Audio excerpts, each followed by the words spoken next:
ভিডিওটিতে ক্লিক করার জন্য আপনাদেরকে জানাই অসংখ্য অসংখ্য ধন্যবাদ। ইতিমধ্যে মাননীয় মুখ্যমন্ত্রী বড় আপডেট, ভিডিওটি সম্পূর্ণ দেখবেন। আপনারা দেখছেন আপনাদের প্রিয় ইউটিউব চ্যানেল এমপ্লয়ার সাপোর্টার। তো ফ্রেন্ডস, চলুন দেখে নেওয়া যাক মাননীয় মুখ্যমন্ত্রীর কী বার্তা। সরকারি কর্মচারীদের বেতন ভাতা নিয়ে নির্দিষ্ট সময় থেকে মহার্ঘ ভাতা ঘোষণা, ডিএ মামলা সুপ্রিম শুনানির আগেই কিন্তু সামনে এলো বড় আপডেট। নির্দিষ্ট সময় থেকে মহার্ঘ ভাতা ঘোষণা, ডিএ মামলার সুপ্রিম শুনানির আগেই কিন্তু সামনে এলো বড় আপডেট। কি বলা হয়েছে, সামনেই রাজ্য সরকারি কর্মচারীদের ডিএ মামলার শুনানি রয়েছে কিন্তু সুপ্রিম কোর্টে। নতুন বছরের শুরুতেই শীর্ষ আদালতে উঠবে বহু প্রতীক্ষিত বাংলার ডিএ মামলা।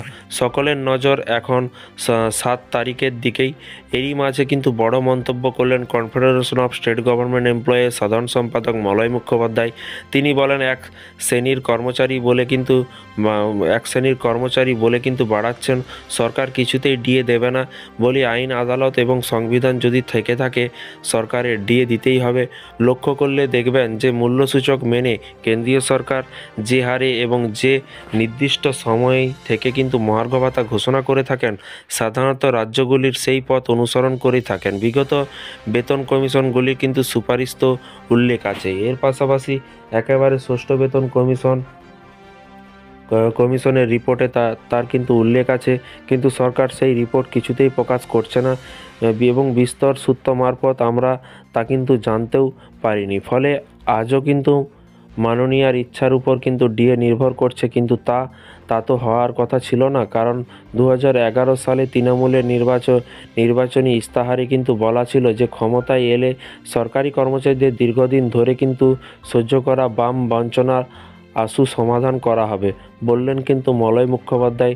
রাজ্য সরকারকে নিশানা করে কিন্তু মলয়বাবু বলেন, তৃণমূলের সেই প্রতিশ্রুতি সব উধাও। ফলে কেন্দ্রসহ অন্যান্য অধিকাংশ রাজ্যের বর্তমান মহার্ঘ ভাতা যেখানে 18 কিস্তি বা 53%, যেখানে এই রাজ্যের তা কিন্তু 4 কিস্তি বা 14%। এই আবহে কিন্তু আগামী 2025 সালে 7ই জানুয়ারি আমাদের নজর থাকবে সুপ্রিম কোর্টে বকেয়া ডিএ মামলার অগ্রগতির দিকে।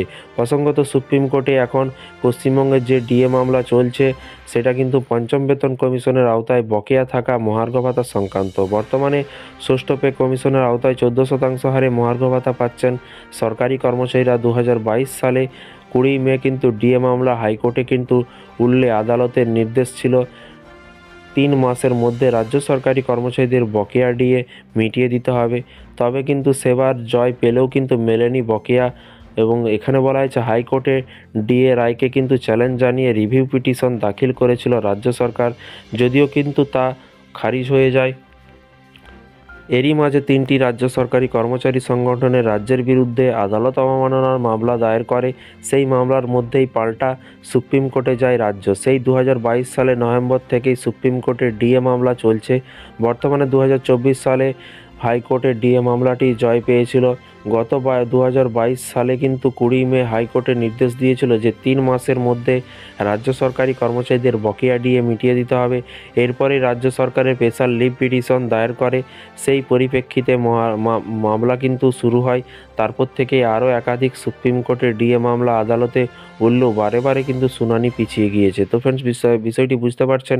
এই ছিল আজকে একটি ছোট্ট আপডেট। এই ধরনের প্রতিদিন সরকারি কর্মচারীদের বিভিন্ন রকমের লেটেস্ট আপডেট পেতে অবশ্যই চ্যানেলটিকে সাবস্ক্রাইব করে পাশে থাকা বেল আইকনটিতে প্রেস করে রাখুন পরবর্তী নতুন আপডেট পাওয়ার জন্য। ভালো থাকবেন, সুস্থ থাকবেন এবং নিজের খেয়াল রাখবেন। Thank you.